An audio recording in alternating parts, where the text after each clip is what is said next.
Во ова издание на луѓе и места ќе прошетаме малку по монетарното минато на овие простори. За таа цел ве водиме во нумизматичкиот музеј на Народната банка на Македонија, каде што ќе ве запознаеме со Катерина Христовска, раководител на музејот и археолог нумизматичар во чиј научен фокус се монетите кои се користеле во средниот век.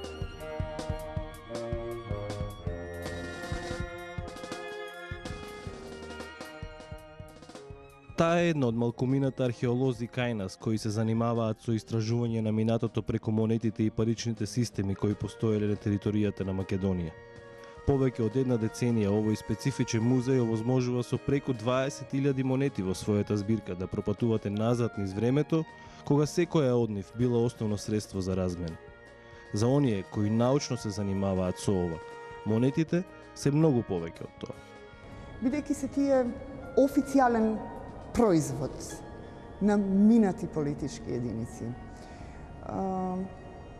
Проучувајќи ги, можат да се дојдат до интересни заклучоци и веројатно не би било исправно да кажам само интересни, туку и веродостојни заклучоци за политичкото минато на Македонија, анализирајќи аспекти на нивната циркулација, дистрибуција и така натаму се одлично средство за реконструкција на економската историја на дадена територија или држава, проучувајќи иконографијата, поготово за потемните историски периоди за кои има сериозен недостаток на пишувани извори.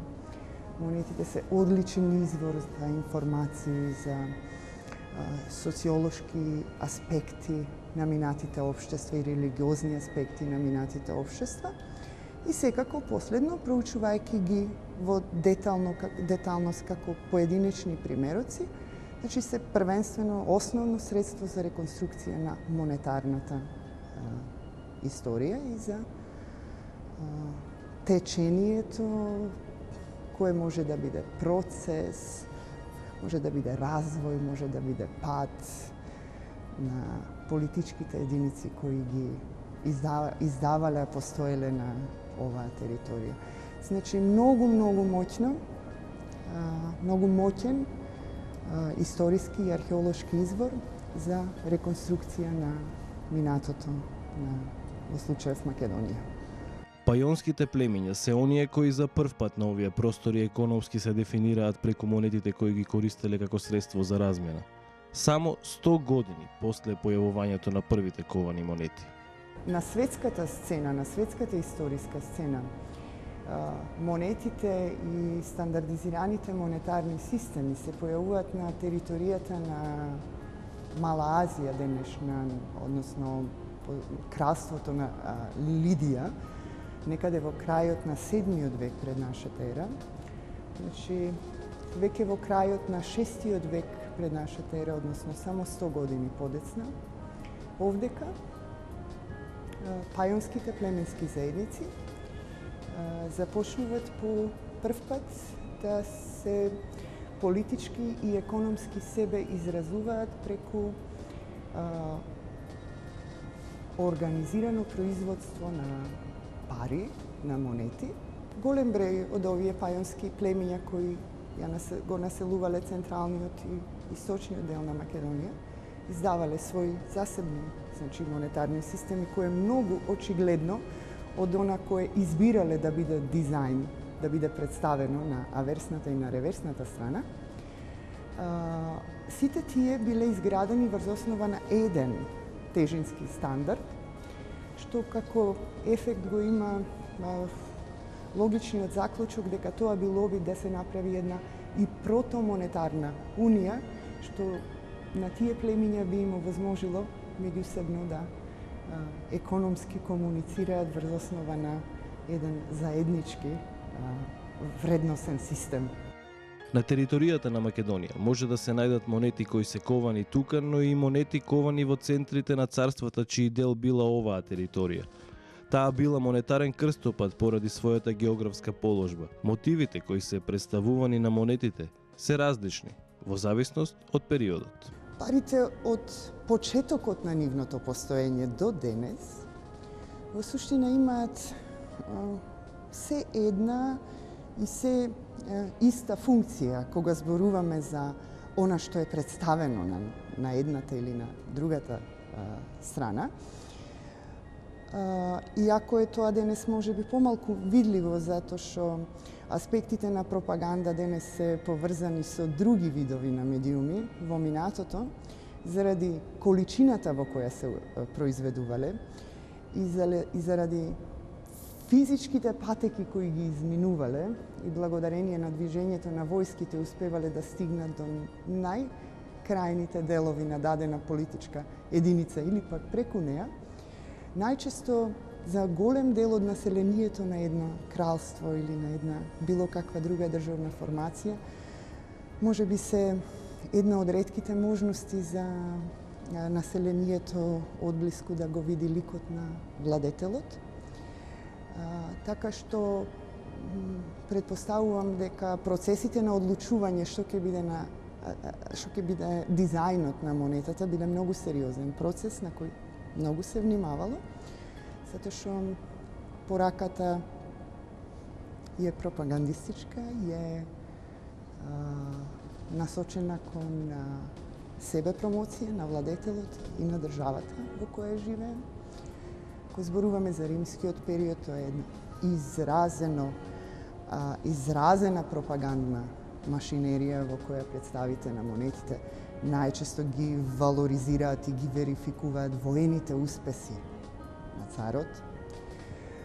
Во средновековниот период е тоа повеќе, кога зборуваме за Византија, повеќе во релација на еден друг концепт за политичка пропаганда во која она што го гледаме на парите носи една експлицитна порака дека владетелот е избран од Бога да владее на земјата и граѓаните не би требало да се сомневаат во неговите доблести со оглед на тој што согласно тогашната идеологија тој е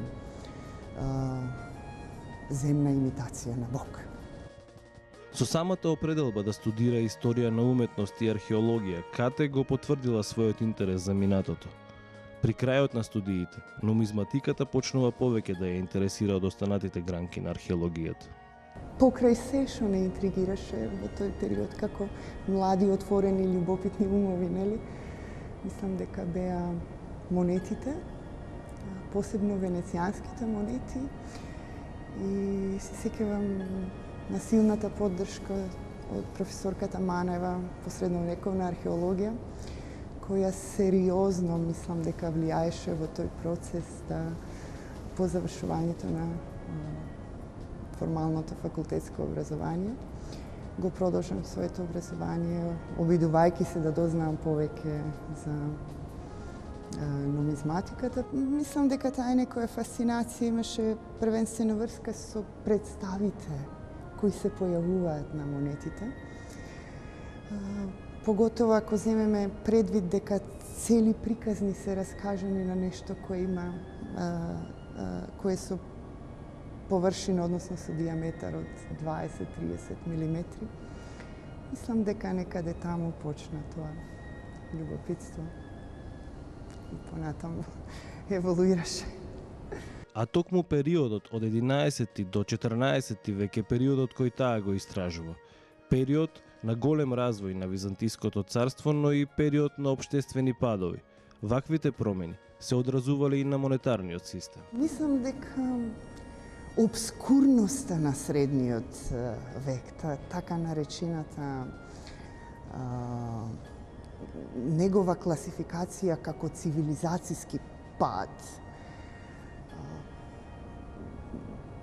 Ми се чини дека беше она кој може би беше највозбудливиот аспект при одлуката да биде токму средниот век. Еден процес кој е обременет со многу дисконтинуитети до еден момент кога таа држава после Четвртата крстоносна војна престанува да постои, а додека постои во тој период е една од најмоćните политички сили во светот.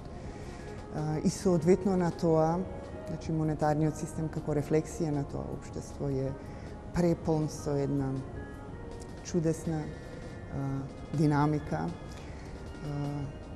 која побарува сериозен напор да биде прецизно разбрана, дефинирана, интерпретирана. Значи тоа можам да го кажам вака како генерална слика. Иконографски тоа е сосема друга приказна од она која се случувало во Римското царство. Поврзана е со процесите на христијанизација до степен што византиското општество било едно апсолутно длабоко религиозно општество кое и монетите не се никаков исклучок, значи со христијанските обележја на тој монетарен систем се исто така негова специфична карактеристика. Катерина е дел од тимот кустоси и конзерватори кои работат во рамките на овој специфичен музеј. По примерот на повеќето централни банки во светот, каде што тие се грижат за ваквото културно наследство, во 1999 година е основан Нумизматичкиот музеј на Народната банка на Македонија.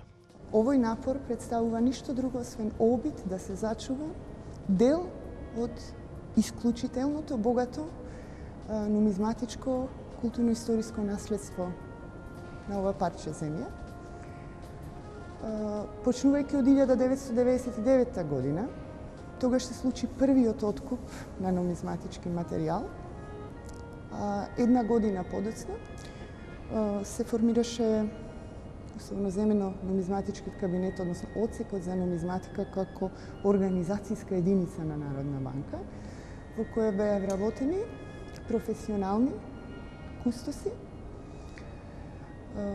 И така, тој тим денес, значи, вклучува Маја Хаджиманева и Евтимија Павловска и уште многу значајно во рамките на нашиот музеј беше формирана и лабораторија за конзервација на метални археолошки предмети и конкретно на монети, каде што работит конзерваторите Дијана Ванчевска и Билјана Бозаровска-Павловска, така да се создаде едно јадро на млади професионални луѓе кои има можност да непречено извршат својата кустоска работа во рамките на Народна банка. Ние денес сме во позиција да кажеме дека Народната банка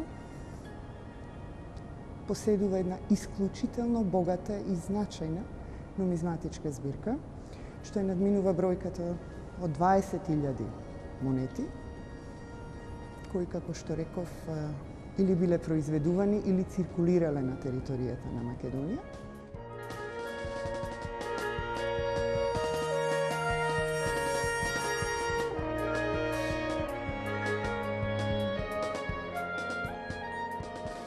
Во овој музеј, покрај монетите, има дел посветени на банкнотите кои се користеле на овие простори во поблиското минато. Токму со овие слики се поздравуваме од вас во оваа луѓе и места. Се гледаме за 7 дена кај некои други луѓе на некое друго место.